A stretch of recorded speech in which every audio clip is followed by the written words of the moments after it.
മനുഷ്യന്മാര് ചെയ്യുന്ന തെറ്റിന്റെ 2% കാരണക്കാരൻ കണ്ണാണ്. അതാണ് ഒരു പെണ്ണിനെ കെട്ടിയാൽ ഒരു പെണ്ണിനെ കെട്ടലോടുകൂടി പുരുഷന്റെ ദീനിന്റെ 66% ക്ലിയർ ആയി. മറ്റൊരു ഹദീസ് ഉണ്ടല്ലോ, ചെലവിന് കൊടുക്കാൻ കഴിയുമെങ്കിൽ കെട്ടിക്കോളി. അവിടെയാണ് അതിന്റെ പോയിന്റ്. കല്യാണം കഴിക്കലോടുകൂടി കണ്ണ് ക്ലിയർ ആവും. കണ്ണ് ക്ലിയർ ആയാൽ യു ഹാവ് സക്സീഡ്, നീ ജയിച്ചു.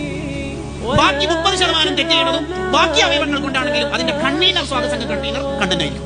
കണ്ണ് കണ്ടതുകൊണ്ടായിരിക്കും മനസ്സിൽ ധ്യാനിച്ച് മെസ്സേജിലേക്ക് പോയി പല തെറ്റിലേക്ക് പോകും.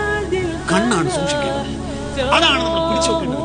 മഹാസിനി പ്രകൃതി, പെണ്ണിന്റെ ഭംഗിയല്ല, പെണ്ണിന്റെ ഭംഗികളിലേക്ക് നോക്കാതിരിക്കണം. അപ്പൊ പറഞ്ഞിട്ട് പെണ്ണിന്റെ വേഗഭാഗം നോക്കാൻ പാടുണ്ടോ? ഇല്ല. അങ്ങനെ ആ ഭാഗം നിങ്ങൾ കൂടുതൽ ചിന്തിച്ചാൽ നമ്മുടെ തഖ്വ ജീവിതത്തിലേക്ക് കൊണ്ടുവരാൻ പറ്റും.